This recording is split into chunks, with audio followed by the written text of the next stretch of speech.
have an age difference. We have life differences. This is how you should live your life. I got the faith. Because to get the faith... Got it. Well, let's jump into this. This is the Old School, New School podcast.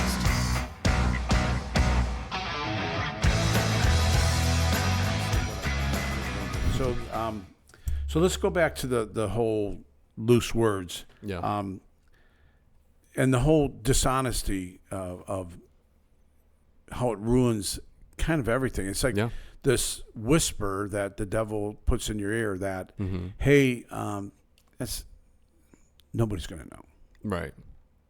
Nobody will care. Nobody cares. Yeah. Nobody cares. It's fine. They don't care. Right. If you think they care, well, then you got an awfully big ego. Right. Exactly. Right? They should care about you. Yeah. And things like, I just forgot. When you know you didn't. I mean, he went on that for a little bit. Mm-hmm. And so it's like you're lying. It's basically you're lying. It's a lie. No, you are lying. Yeah. And I'm guilty of it. I have this friend that, is like, oh yeah, well, I just, this happened. And it's like, well, that's great. But that happened yesterday too. Yeah. You making up an excuse as to why you weren't able to do the thing that you agreed to. Because you're like, oh shoot, I don't want them to know that I'm not a man of integrity. Yeah. So I have to make up a story as to why I couldn't be there. Yeah. That's a lie. Yeah. So he talked about that, and even though the devil was like saying they're going to hate you if they find out, that's not actually true. No. Most people are like, okay, yeah, no big deal. I didn't want to. Again, go back to Joyce. She's like, I told you I couldn't do it, and I'm going to tell you I can't do it because I know that I'm going to let you down. Yeah. If I do it. Yeah. So anyway. Well, we was exhausted. We're getting the spirit rolling now. I think a really good. So all this doom and gloom. The world has lost all of its merit. Everything has been conquered by the enemy. It's all terrible. Okay. What do we do about it, Chris? Is there a way to rectify meaningful relationships with other people in the church? Yesterday, I talked to my group about before I got on temptation, and the thing about temptation, which we might talk about later, but the devil has spent his whole career telling you that something else is better over there, and so we then believe that, and we get ourselves out of community. It happened with Adam and Eve. The devil said, you know what, this scrolling is more important than this relationship you have, because this person sitting in the room that just came over to your house to hang out with you while you both sit and scroll, which has happened, right? Oh yeah. Did you lose? I have a thought. I want to write it down. Keep going. So I was talking about that, and Adam and Eve, they were like pulled over to the side. It's like, hey, if you just eat this, you're gonna be smart. You're gonna be like God. And so all of a sudden they turn around, and they were in a perfect place. The last time there was any perfect place in the universe, Adam and Eve, and it wasn't good enough. They squandered it. And they squandered it. And so we're in relationships, knowing that, wait a minute, I need to know who I am, where I'm at, and what I'm doing, and who's in front of me right now. Because as you were saying with visiting your grandfather, well, I don't know how long he's got to live. My father-in-law, he's 91. He's in assisted living. Let's go over and see him again today because he might not be here tomorrow. Right. There's and so understanding that this world, that's what they want. They want us to be non-personal. Yep. But I think that you can make it personal, but you have to work at it. You have to put in effort. And I think there's hope, truly, because even with my generation, like I was talking about the kids that are like ditching their cell phones, there's this kind of like irony and this humor about the way that we're all aware that our cell phones are terrible for us. Oh yeah. Yet we still use it. Yeah. Like you ask anybody on the street, do you have a healthy relationship with your phone? They're like, oh, I spend so many hours on it. Forget your phone and see how far you get down the highway before you actually turn around. You're hooked on it. I forgot my wife and kids at home one time, and I didn't turn around to go get them. I'm like, well, that's too bad. They didn't get in the car. That's their fault. They didn't get in the car. Oh, my cell phone? I need to go get that. We're almost there. I'm going home to get my phone. Well, because your life's on it. I saw this meme of this dude. He was skiing and, beautiful mountain, fresh snow. And he's going down the mountain. And then he sees his friend just kind of like, he's on a snowboard. And so he's kind of plopped down in the middle of the hill, just sitting there. And he kind of goes up to him, and this dude's on his phone. He's like, what are you doing? He goes, man, I just needed a hit. I'm getting stressed out. I just needed to. And he's just sitting there just scrolling. And it was like, the fact that we are making jokes about how terrible our phones are and how we have this negative relationship, it would literally be like if I went, I tried to quit last week, but I can't. So, and you're smoking it. It's like we have this relationship with our phones and with our lackluster community, like we do with smoking. Like, I know I need to quit, but I can't. Yeah. And so it does take effort, like you were saying, to get over the initial hump of like, no, let's make this intentional. Let's speak with life and with truth. So I think that we've totally lost the subject here, where integrity in what we say. But I think we've opened up a door to maybe the problem why we don't have that is because we've become a nation of scrollers, and we don't have to worry about what we have to say anymore because the devil's got us isolated. Yeah. He's got us isolated, right. And he's got us isolated in a group of people with our phone in our hand, and nobody even notices because they're like, oh, yeah, maybe I'll check mine too. It's my biggest enemy, and I think it's one of my biggest life wars that I will wage, is, let me say it again. I think it's my biggest enemy, and the biggest war that I will wage in my life is this horrible, like, people always say, if I could go back in time and kill baby Hitler or save the world, if I could go back in time, kill somebody, I'd kill two people. I'd kill Mark Zuckerberg and Steve Jobs. I will wage war out to the day I die. I will wage war on this horrible society we've created, this lack of, and if we want to tie it back, yes, to the integrity of our words. Again, I think it comes from the fact that we no longer place value on like having a dinner table in your house. Like, you look at these brand new apartments, there's no dinner table. Oh, no. I know. This is like, why do we need this? We try to use it. Yeah. Is that podcasting? Yes. It's got so many uses. But an apartment with no dinner table, is that life to the fullest? I think you would look at that and say, well, no. You're making a compromise. That is not life more abundant. I would argue that isn't how Christ calls us to live. And if you live in an apartment without a dining room table, I'm not saying you're sinning. I'm just saying. It's just that it's changed from when I used to, there's a town called Lakewood up in Cleveland. It's on the west side. And it was built in the late 1800s. And the biggest room in the house is what? Dining room. Dining room. Yeah. Giant. You're like, wait a minute, this is so waste of space. No, it's not. Because the kitchen was like really small. Yeah, yeah. And then there's this giant dining room where you could, right. And then the living room was like, you didn't have time to sit around in the living room. You didn't have a TV. You didn't have. Life was built around the context of community. It's big. I think of John 10:10. Go back to that, where Jesus came for full life, not half truths and not double talk. Right. Yeah. And so we've moved into this half truth. Well, I didn't know what you guys were there. No, I text you 4 times, bro. Yeah. Okay. So don't tell me that. Right. Okay. I didn't receive your email, or I didn't know. I didn't know the information. It's called a website, and every company in the universe has one. But we've learned to be able to say, well, I didn't do that, and I can't check on it because you weren't in the room. And because when I'm talking to you personally, I know if you're lying to me or not. Right. Yeah. Yes. Cross my fingers. Yeah. My son Jesse used to, when he would lie, his tongue would go in the side of his mouth. Yeah. And no, I hate her. You're like, you liar. Do you not know how guilty he is? So I think for me to conquer this, so I've been under deep conviction. That's an old word. Is that? It's a good word. Do they still use that? Conviction? Oh, yeah. All the time. Okay.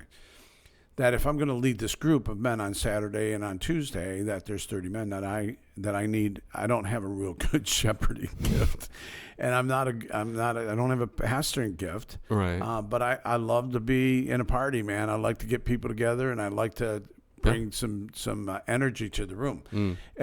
And so, but I'm like, okay, God, if you've entrusted me with these people.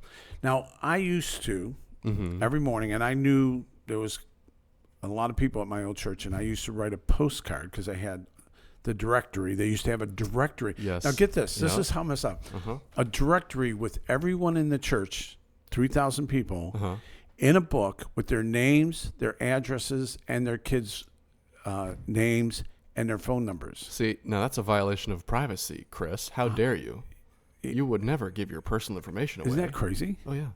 Well, Well, it was not, but it was the norm, and we're not talking that long ago. oh, yeah. And so I knew a lot of people, and God put me on this thing to pray for people. Yeah. And so they'd come up into my mind, and I would get these postcards, these pre-stamped postcards, and I'd write something on it. Yeah. Hey, I was reading Proverbs 6, 10, and 15, and it reminded me of you, and I'm praying this in for you, and I pray that you. And then people come up to me and see me in church, and they're like, "You don't understand." Oh my God. Yeah, I was. That answered my prayer, and I used to do that. Well, now I don't have anybody's address, and then I sent somebody something. They're like, "How'd you get my address?" I looked it up on my computer on the real estate website, the tax record. Yeah. I mean, you have to go to great lengths to get be there. intentional. But I'm saying it's almost creepy. You have to move into creepy Yes. to get someone's address. So I have 200 postcards sitting in that room over there No way. since I moved here that haven't been written out because that's how many I would write. Yeah. I'd write 3 a day every day. Wow. Oh my gosh. Yeah. So talk about this to bring this into it. Because I want to be a shepherd. I want to know that I want them to know that I'm ministering to them. Yeah. So the men that are in my group are on my page from the church, and I text 2 or 3 guys a day, and I write a prayer out in my text. Yeah. So it can work for good. It has to be personal. Yeah. It has to be. I mean, 10 years ago, you're like, this is the most impersonal thing. Now it's like, oh, actually, this is the best way to. This is the greatest thing ever. Not. So it can be though. Well, if you're saying I'm going to use it so that you know that I'm praying for you. Yes. That you feel God's love Obviously. through a prayer. I definitely, like every In once 20 in a while. words or less. Yes. Make it quick. I have a buddy of mine. He was on the podcast, Cheyenne. He is so amazing. He will call me out of the blue. He'll FaceTime me. He will send me text messages. Brother Bash, he is always there for you. Any time of the day, he says, bro, you can call me up at 3 a.m. We can move furniture. I don't care. I'll do whatever you want. He is the most selfless person that I know. He's super intentional about how he loves on people. And he's always got his ringer on because he's taking phone calls every 30 minutes. Everybody loves him so much. He will always make time for you. He will always reach out to you. To that, yeah, you can send people text messages, emails. I've been thinking about this. Here's a word of encouragement. I think if you sent those postcards, I think you'd get an overwhelmingly positive response. Oh, I would, but I also don't want to be like the creep. But then I'm like, I'd still be like, okay, I am a creep. So you're not a creep. You're a real estate agent. yeah, You can, if people ask you, you can be like, yeah, I'm a real estate agent. I housing and addresses this is what I podcast do. is sponsored by Remax. By Remax, that's Alliance, Sarasota, Florida. But like 941-780-0542. Of course. If I got a postcard from a friend from you that's like personally handwritten address, it's like I would keep that forever. So let's go back to I would go to someone's house that I've never been over, and I'd go in their house and there's my postcards up there. I'm like, what's that? He goes, oh, you wrote me that. This one friend of mine, he says, you wrote me that 6 years ago, and I've never taken it down. It's been on my refrigerator for 6 years. You should start doing this again. All right. Do it. Because again, go back to our thing. If I'm going to say I'm going to be the leader of Galvanize or I'm going to be the leader of Six, then what does a leader do? Mm-hmm. And I think if we live in a world where, and as Christians, that we lead like we said we're going to lead to, which is my frustration with the world today. Mm-hmm. Leaders, we don't have a lot of leaders. Yeah. Why not? We have a lot of gurus, but we don't have a lot of leaders. Why not me? Why not you? Yeah. Why not you? Why not be the leader that God called you to do, and do the thing that He's called you to do? Maybe that's where we're getting to.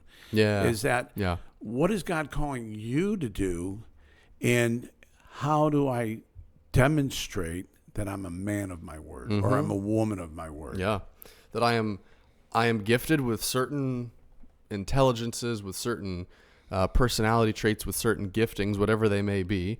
I am called for a unique purpose to serve and to lead for certain people, and I'm going to do it to the best of my ability, and I'm going to commit to it. And you do it at work. I mean, that's probably the first thing if we're talking about integrity, showing up to work, and doing your job. Doing your job, doing it well. Giving yourself grace, but going to work, doing it diligently. Examine your words, examine your speech before you make promises to yourself, to others. And, also be aware, okay, I want to start a ministry for veterans and for first responders. I'm going to do it. I'm not going to just say, well, I have this idea and then just not do anything about it and let it fizzle out. No. If you're called to something, freaking do it. Right. If you're called to something, why wouldn't you do it? It's not a matter of the success of it. Yeah. God runs under a different success model. Yeah. Success is obedience. Yeah. It's not a number. Mm-hmm. So if I go to work and do my best I can, God's like, oh, you're a total success. Yeah. If I'm a best friend or best father or best husband, if I do the best I can, it's an integrity thing. Absolutely. Yeah. It's not, it's about, no, this is who I am, and I made this commitment. And people are like, yeah. That's why I love him. And that's why maybe I'll go to his church and visit him at his church or her church. Yeah, absolutely. I think this really touches on some of the ways that we can rebuild, some of the things that we can take from, because there's always the back in my day, we did it right. Yeah. It's like nowadays, these kids, it's like, whatever, old man. But it's true. I can't believe we were already 46 minutes into this. We can keep going. We can do whatever we want. We can do it all. No, we can do whatever we want. Okay, so go ahead. No, but we can be honest. I'd think that this is one of those scenarios where it's like, no, the way that they did it back in the day is better. I think the old school takes the cake on this one. Yeah. The intentionality, the formality, the honesty, the integrity of every aspect of our life, whether it be a social gathering, whether it be dinner, whether it be an engagement, whether it be signing a contract for a house. It was simple, it was concise, and you stood on your word. You don't need to get lawyers involved. You don't need to swear by the heavens or the earth or by mom's grave. People would say to me, they'd say, well, how do you know those customers? I'm like, well, I kind of know them from my church. I pretty much, they're good. I can vouch. They're good. They're good. I know them. Right. Because they're Christians. But I'm down here. I'm like, well, I don't know. So practice before you speak. Yes. Practices before you speak. Pause before making a promise. I think if the Christian world could be known as the community and the people that took back honesty and integrity, because obviously the kingdom of God invades every aspect of life. If you want to be a Christian, you're going to invite God into every aspect of your life. If the Christian world was known as being the honest people, as being those that you'd want to go into business with. Yeah. There's this guy, Dennis Prager, who was a radio talk show guy, and he would always say, if you want to go into business with someone, go into business with a Mormon. I don't know why, but he would always say, go into business with a Mormon. Why? Because they are known for being a group that was of integrity. Yeah, and they don't mess around. They don't mess around. You do your job, or you're Exactly. Yeah. Because they're known for that. And if Christians could be if you want to have a friend that will get your back at any time, you go to church. So what's this thing about examine your words? What does that mean? Yeah. Well, I mean, I would. I'm probably just as guilty as the next guy of maybe I should. Probably shouldn't have said that. Yeah. Well, we talked about when we were hanging out with some other people. You're like, well, this is who I am. This is who I am. And then someone says, oh, well, I don't really like that about you. And you're like, no, I was just. Yeah. I was just kidding. I was being sarcastic. Yes. I would probably need to examine how I project myself to others, how I respond to others. That would be a good homework assignment. Yeah. Is examine your words. How are you portraying yourself to others. Because, I mean, I had a reality check. I would walk around touting myself as a joke in my mind as one thing, and then everybody would take that seriously because that would be the only thing that I would say about myself. And they go, I thought you wanted to be unmarried for the rest of your life. And I go, I was kidding. And they're like, why would you just say that? Or why was I walking around like I think I'm the greatest thing in the whole world? Right. I really don't. Actually, yes. You don't. I don't think that. I need professional help, actually. But we joke about that all the time. People right. are like, oh, you both of you guys are so arrogant. And it's like, really? Well, we are. We're really not.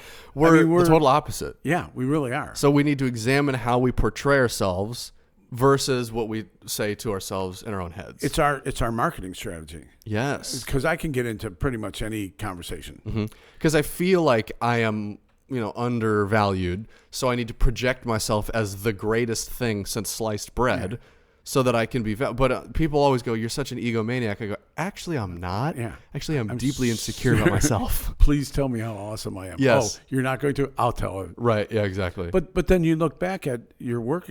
You're doing really well. Yeah. You're having success. Your paycheck's showing that. Yes. Yes, it is. And what happens with me is like I'm speaking, people are like, oh, you're doing pretty good, and I'm like, no, I'm not. And they're like, yes, you are. Yes, you are. That's why I come. So stop it, and be humble. But simplify your speech. What does that mean?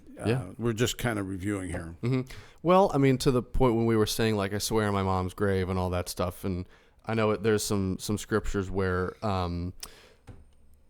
it's in the New Testament, I know that much, where you believe that your verbose speech will cover your sins like pagans believe, that the longer your prayer is, the more sanctified you will be, that the more you pray, the loudly you pray, the more that you... It drives me crazy when people start yelling and screaming. Yes. It does. Well, there would be pagan religions. I'm cool. I mean, it's okay. Yeah.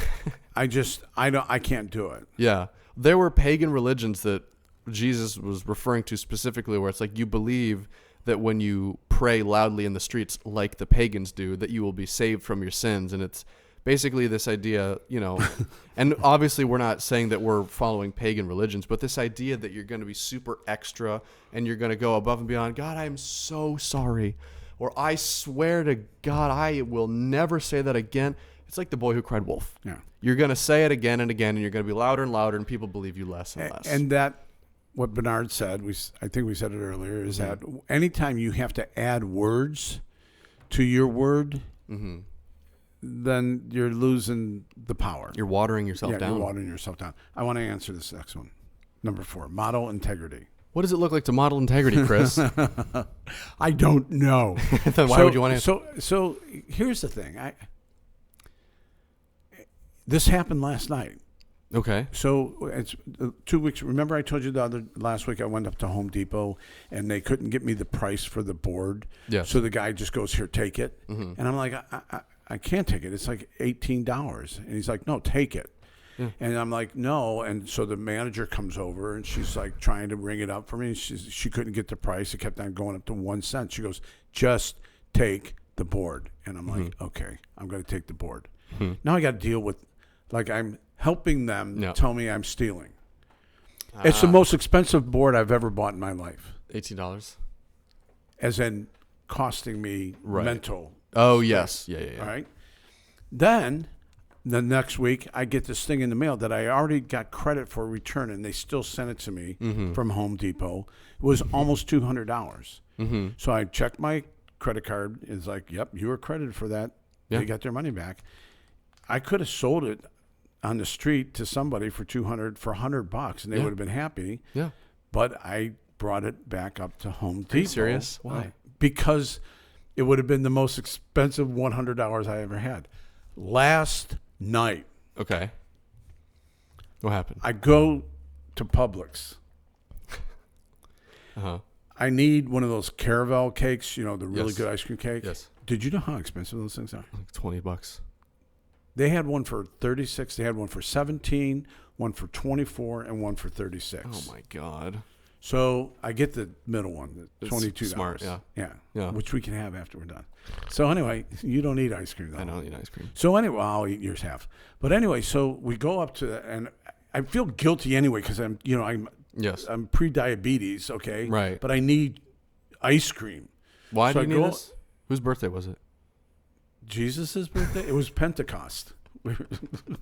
It's Arbor Day. Let's drink. Like, So I go up to the thing and I hand it to the lady at the cash register, and she runs it through. She goes, $38. I'm like, $38? It's only $22. She goes, well, that's what it says. And I go back to the cabinet, look at it, take a picture. It's $22. I go up to the lady. I go, it says $22. She goes, go talk to Juan over there at the manager. So I walk over there and where the manager thing is, and he's the manager the night Yes. time. He walks up. He goes, what's the problem? I go, they were ringing it up for $36 or whatever it was, and it's only $22, and we just want to pay for it. Yes. She just didn't know how to do it. Right. Yeah. That's the world we live in. yes. So Yes. he goes, okay. He rings it up. He goes, okay, here you go. I go, well, how much is it? It's free. He goes, it's free. And he hands me a receipt. This got For zero. and I kept it for $0. For $0. It's good. And so I walk out With a free cake. with the free cake. Great. But I'm like, is that integrity? So answer me this question. Am I going to teach you a lesson, Chris? Please teach me. Should I just go up to like Giant Eagle up to Public and just like leave $22 someplace? In what span of time did these events all happen to you? In the last month. This all happened in a month? Yeah. Okay. God's clearly teaching you a lesson. Duh. He's teaching you a lesson about I've always loved telling people this. Don't rob somebody the opportunity to serve God by giving you a gift. Well, that's what Joyce goes. He was doing customer service.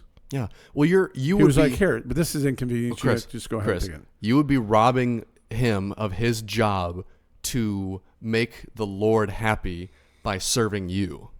You'd be robbing him of the ability to serve. See, this is why I don't answer questions here. This is why that's why you're the That's why I'm brains. here, is to teach you. Isn't that integrity? So It's- let's talk about this to our customers, Yes. or whoever these listeners. people are on the thing. It's being humble in your case too. You've got to get over yourself because You can't talk to me like this. I'm you an got to old get man. over yourself. I can say whatever I want to you, Chris, because all of our formalities are at the window. Yes, they are. But yeah, that's integrity. That's interesting. On both parts. That's integrity on his part because he's doing something nice for you, and it's integrity on your part for accepting the free gift. You know, some people feel like they can never step foot into a church because they're going to be zapped by a bolt of lightning because the guilt. Oh, you don't know what I've done. You don't know what I've done. No. That's pride. It's okay. It's okay. That's pride. I feel like I owe him something, right? Okay. You feel like you got to go up and give him the $22, right? Yeah. Well, no, because it was a free gift. And that's him receiving something as well. So, but it's when I walk out the door with it underneath my shirt that might be a problem. That's a problem. That's not integrity.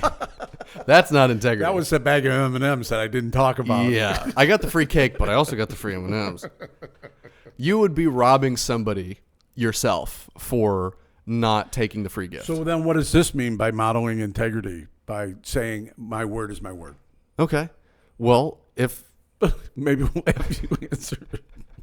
maybe I just answered already and you weren't listening. God. But we are Christians who are going to change the world by modeling for people who Christ was. And a part of that is in every aspect of your life, going out in the world, you're going to model that for other people. Okay. And that's how you save them. And then hold each other accountable. And I think that's cool because you're with people. It's like, hey, man, you need to, like a couple times you said something about a certain group of people. Yes. And afterwards I'm like, you can't say that. And You're like, okay, that makes sense. fair enough. You got Because me. words are words. Mm-hmm. And even though I really don't mean it, Right. there's a little bit of thread of truth in all that. There's always There's truth and always- sarcasm. Yeah, there's always the truth. And so holding each other accountable and being, oh, wait a minute. You got to be in a relationship to be. You got to meet with a guy weekly to have him bonk you over the head and say you shouldn't say that about those people. And then be consistent, whatever it costs you, even if it does cost you. Yeah, What does that mean? getting over your pride is one way for both of us, really. Because I'm learning to get over my pride. You're learning to get over your pride with the free ice cream cake. Because it's, again, you are giving a gift by allowing somebody to serve you. Okay, I got it. Back off, All right, bro. good. You seem like you still are resistant to the change. We'll come back in an hour and you'll say, you know what, you're right. You're right. I'm sorry. And so all this wraps up is that Jesus said you don't need to swear. Your words and your texts and your Instagram should be really who you are, not who you're trying to perceive, which is where we both need to work on. Yes, we do. Okay. We'll go with that one. Yeah. And then just say yes or no. We got to be like Joyce. Yeah. Let your yes be yes. Let your no be no. And if you need to change it later, that's okay. And if your yes is strong, your life will be. Tell the truth always. If your no is clear, your future will be too. Mm-hmm. Let's be men who just don't talk straight, but live straight. Talk the talk and walk the walk. That's crazy, man. That's crazy that you have to talk about these kind of things. Yeah, because we're in like a post-truth era, you know? We're post-relationship. Yeah, fortunately. And we have a flip phone for my father-in-law. He's in the and Nice. so I was like, okay, I got to stop it. Maybe I should stop my 2 lines on my iPhone and just take the flip phone. Do you need your phone? You could live without it. You've lived how many years without an iPhone? And the only thing that I do with it now is scroll. While I'm sitting waiting for the bus. I can call you about the podcast instead of texting you about the podcast. Well, you can on a flip phone. You can still do text. Yeah, I mean, texts are okay. It'd be riddled with typos, for but me, yes. Well, because you have to use Yeah, boop, boop, boop, boop, boop. Yeah, boop. there's only 9 buttons. Right. It wouldn't go very well. It would be auto typing the whole time. Yeah, you could do text to speech on some of them too. Okay, so what are you going to do this week to work on your integrity? Well, I'm going to notice when I make little white lies or when I try to back out of things like commitments and things, and I'm going to just be like, you know what? No, I'm going to tell the truth here. I'm tired. I can't. I just can't do it tonight. Something simple as that. Yeah, just I can't do it. Why? Because I just can't do people. Mm-hmm. I took it a little bit differently. I think that I'm really going to work on my my foul language, because sometimes I'd like to use it as emphasis. I don't say, "Hey, I swear by my mother," whatever. Yeah. I don't do that, but I do try to say things and drop in an F-bomb in there to make you notice what I just said, and it's not necessary. Right. Should we talk about that real quick? Sure. What do you think about that? Dropping an F-bomb every once in a while. Well, I mean, for some people, it doesn't seem to bother them as much, but for other people, it's like they use it like every other word, like it's like when I was younger. Yeah. And it's just, again, it's like the boy who cried wolf, where you water the emphasis word down, right? You feel like you need to add the swear word. I feel like the problem isn't the word itself, because it's just a word. Yeah. It's just an F-bomb. But when you feel the need to use it so excessively, it's because you place this weird... it's got a weird role. Swear words have a weird role in that it's like it's an emphasis, but it's also this, and it's socially kind of gross.